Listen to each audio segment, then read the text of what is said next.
Welcome to Hermetic Journeys. I'm your host, Tony G. Thank you for tuning in. It's always a pleasure to see you. And if you have been tuning in and watching these pithy, witty, and somewhat odd and offbeat videos, and you haven't subscribed, well, what are you waiting for? We're at 294 subscribers, a number that I never thought we would ever reach, because we're kind of silly and goofy here. But heck, we've done it. And thank you for those of you who have subscribed. Thank you. Really appreciate it. We'd love to get to that 300 number, though. It'd be really kind of cool. So if you find it in your heart, please subscribe, because it warms the cockles of my heart. Whatever that means. In any case, enough of that. Enough of the business aspect to this. Oh, wait, I don't make any money from this. There is no business aspect to this. Well, in any case, let's talk about Emblem XVIII. Well, the question we're going to ask in this particular video is, were alchemists of Michael Maier's time really able to turn lead into gold? Our dear Count Michael Maier addresses this question with this particular emblem. Let's take a look at Emblem XVIII. Before we take a look at the primary aspects of this image, I want you to focus on the little dog on the floor there, scratching fleas from his neck, it looks like there, okay? That little dog makes a huge statement for me in this particular emblem. It makes it almost comical. The gentleman standing at the fire, at his athanor, his furnace, you can see there's a big bellows on the side there, all right? And above that is a tusk, and I'm assuming he pulls on the tusk and that operates the bellows and makes the fire get hotter. Now, what's really ridiculous here is that he has a gold bar, and it looks like he's heating it up and making gold coins that are in that large vessel at the bottom there on the tree stump. There's something that's totally ridiculous about this image, and that's what really struck me concerning it. It's specifically the little dog in the bottom right. I think it says everything. Now let's have our hero, Count Michael Maier, read the motto and epigram to us. This is a very special reading, as you will soon see. Why, certainly, Tony G. Here we go. The fire makes things fiery, but not like the gold making gold. All well and good, my dear forthright and candid Count. Now, if you please, would you read the epigram? Why, certainly, Tony G. As far as there has been an active principle in nature, it spreads its forces around and wants to multiply them. In this way, fire makes everything it meets fiery, and there is nothing that produces a noble work without cause. By itself, gold makes nothing fiery, neither does fire make gold. Each thing discerns the seed which it carries in itself. So what exactly is our dear Count saying here? Remember, in past videos, we've talked about this, turning lead into gold, and for the most part, we determined it was a metaphor for a spiritual event that's happening within the alchemist as he or she is working in their laboratory. Well, just hold on one moment. From what I understand, in order to transmute base metals into gold, one needs to first create the philosopher's stone. Now, it is the very vehicle or medium through which transmutation can occur. Where did this concept come from? From an 8th century Arabic alchemist named Jabir ibn Hayyan. Jabir reasoned that everything in this world, in this universe, was created via the 4 elements: air, fire, earth, and water. And each of those elements had a particular quality that, if manipulated, Jabir reasoned, one could transmute one substance into another, specifically concerning the metals, base metals into gold. Oh my goodness, look at these deer. Hi there, guys. How you doing? Where were we? That's right, transmuting base metals into gold. Jabir called this medium through which that became possible an al-iksir, which is where our word elixir comes from. And it was typically portrayed as a red powder. I want you to keep that in the back of your mind, because we're going to encounter that shortly. So we have to ask the question once again, is there anybody in Count Michael's time, or before or after, who actually created the Philosopher's Stone? Well, there are two people. One we're going to talk about in a little bit. The other one is a man named Nicholas Flamel, made very popular through the Harry Potter books and movies, who, it was said, created the Philosopher's Stone, transformed common metals into gold, and who lived for many, many, many, many years, hundreds maybe, and they say he's alive today. But that's the stuff of legends. Or is it? Now, we can no longer lump all these alchemists in that belief, okay? Because apparently Count Michael doesn't believe that. He didn't believe that. And he tells us right here in the motto, puts it right out there, the fire like making things fiery, but not like the gold making gold, all right? Or the epigram, as we've read, by itself gold makes nothing fiery, neither does fire make gold. And finally, from the discourse, which we haven't looked at, metals, minerals, and fossils have by no means the natural way of procreation. But in this way, the procreation of gold, silver, lead, iron, copper, and mercury has never been achieved. Whoa! So, in other words, Count Michael's saying you cannot turn lead into gold or common metals into noble metals. He's saying it right there, which is a profound statement. Right? It sets a precedence, right? In terms of alchemists from that time. So apparently, not all alchemists believed that. Count Michael believed it was more of a metaphor, apparently. I mean, really, kings hired alchemists to make gold. Which reminds me about a very intriguing story concerning a very intriguing man. A man named Edward Kelley. Now, Edward Kelley was a compatriot of Dr. John Dee. Now, we've done lots of stuff on Dr. John Dee. He's an amazing man. Now, Kelley shows up on Dr. Dee's doorstep with a friend of Dr. Dee because Dee was looking for something called a scryer. Now, a scryer was a person who was kind of a psychic medium and would look into either crystal balls or highly polished obsidian glass mirrors, which Dee had, okay? And they would have conversations with the dead, the deceased, okay? And but in the case of Edward Kelley, Dee was looking to have conversations with angels.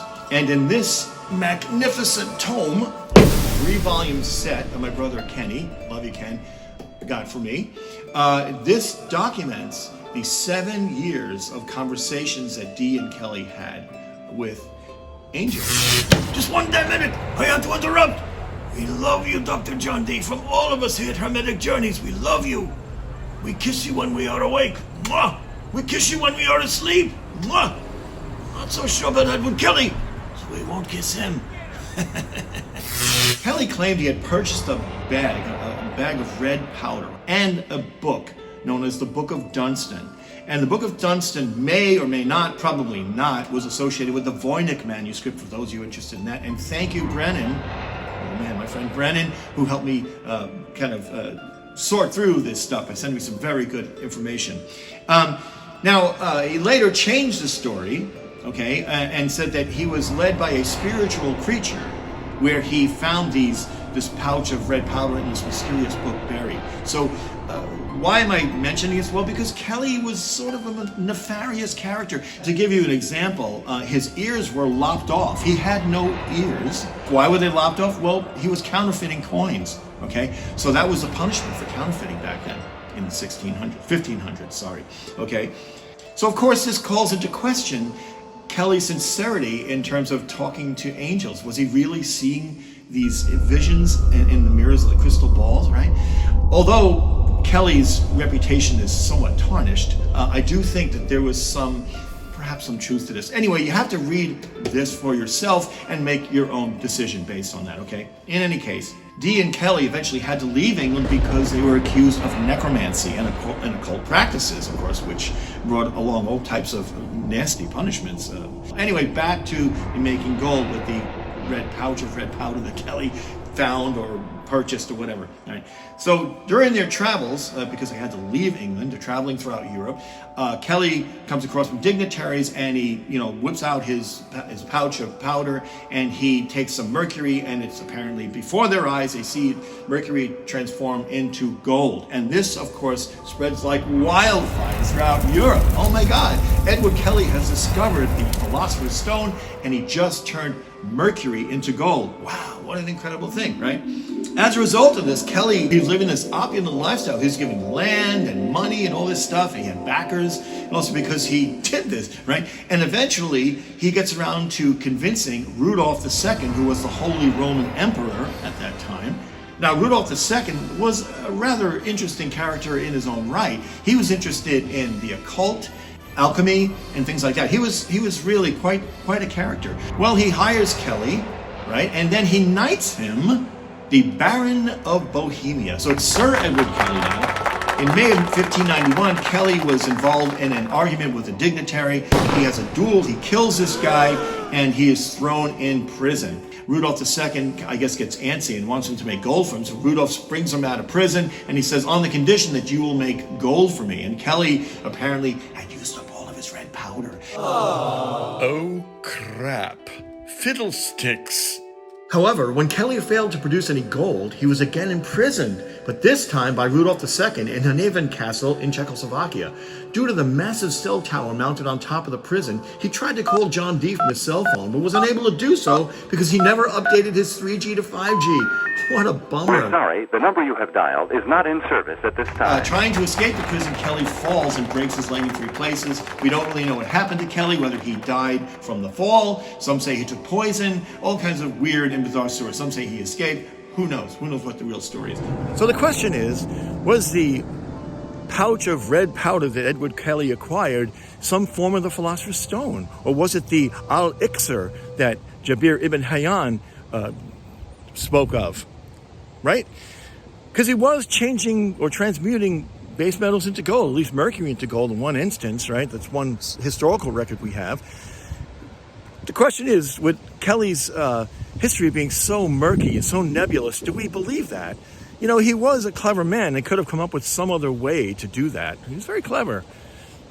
I wouldn't put it past him. And so that's the story of Edward Kelley, the man who may or may not, more than likely not, was able to turn lead into gold or common metals into gold. Now, there are those people who were not alchemists at that time. They were and who weren't really concerned with the spiritual aspect of alchemy, right? The esoteric nature of it, and the beauty of it, really. And they just wanted to make gold. well, you can't blame those folks, right? They wanted to make gold. So they were given the derogatory name of puffers, right? Let's go back to the emblem, and we can see that this guy is probably what would be called a puffer, because he's got the big bellows on the side of his furnace there, he's got the tusk, and he's got the little dog scratching fleas off himself. So I think the statement here that Count Michael was trying to make is that this guy's a puffer. So let's conclude with one final question. Can we today, with our whiz-bang technology, transform lead into gold? And the answer is yes. But there's one stipulation. You need a particle accelerator, a lot of energy, and a low expectation determining how much gold you're going to receive from this. It's really cool. About 30 years ago, nuclear scientists at the Lawrence Berkeley National Laboratory in California succeeded in producing very small amounts of gold from bismuth, okay, which is a metallic element adjacent to lead in the periodic table, okay? They apparently began with lead, but found that isolating the gold at the end of the experiment using lead was far more difficult than using bismuth. And this statement came from David J. Morrissey, now of Michigan State University, a lovely photo of David, one of the scientists who conducted the research. So instead of lead, they used bismuth, which is far more interesting to me. I mean, look at this stuff.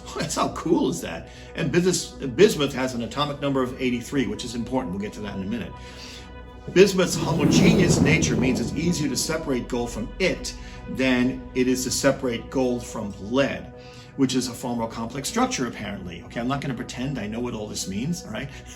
But in any case, using the Lawrence Berkeley National Laboratory's Bevelak particle accelerator, Morrissey and his colleagues boosted beams of carbon and neon nuclei nearly to light speed and then slammed them into foils of bismuth. But what does this mean? Okay, so I found a really great article that explains it very nicely. Lead, atomic number 82, and gold, atomic number 79, are defined as elements by the number of protons they possess. Changing the element requires changing the atomic number, or the amount of protons, okay? The number of protons in an element cannot be altered by any chemical means. However, physics may be used to add or remove protons and thereby change one element into another. Because lead is stable, forcing it to release 3 protons requires a vast input of energy, so much so that the cost of transmuting it greatly surpasses the value of any resulting gold. So apparently, lead is more stable than bismuth, okay? Because bismuth has 1 more proton than lead, but bismuth isn't as stable, and they were able to remove those protons to create gold. Kind of incredible, right? Even still, don't get excited, because the amount of gold produced was so small that Morrissey and his colleagues had to identify it by measuring the radiation given off by the unstable gold nuclei, okay, over the course of a year, all right? So this stuff is really minuscule. I mean, all right? Now, in 1980, when the bismuth to gold experiment was carried out, running the particle accelerator cost something like $5,000 an hour, and they needed a day of particle accelerator time to do this. Well, you're talking about, what, $120,000 to get a tiny, teeny thing of gold, right? Walter Loveland, one of the researchers of the project, stated that it would cost more than $1 quadrillion per ounce to produce gold by this experiment. Wow. So the answer to the burning question, can we turn lead into gold, or in this case, bismuth into gold, is yes. So the question is, did anyone in Count Michael's time, before or after, from the 12th to the 17th or 18th centuries, create the Philosopher's Stone and transmute metals into gold? There are legendary figures like Nicholas Flamel and Edward Kelley, but there's not enough to go on there as far as I'm concerned. And of course, we're told today that it can't be done chemically. You cannot transmute one metal into another through chemistry. It has to be done through physics. So I'm curious as to what you guys think. Leave a comment down in the comments section. Maybe you know of someone that I'm not aware of who was able to do that. There's some kind of proof that they did. There was an alchemist back in the 16th and 17th centuries who was able to create the Philosopher's Stone, transmute metals into gold, and is still alive today. Who knows, right? In any case, leave a comment there. I'm very curious as to what everybody thinks about this. So, by all means, tell me what you think. So, I want to thank you all for tuning in and watching. And remember to hit that subscribe button. You want to get us to the number 300, which would be really cool. Hang on to your hats, boys and girls, and get ready for the next emblem.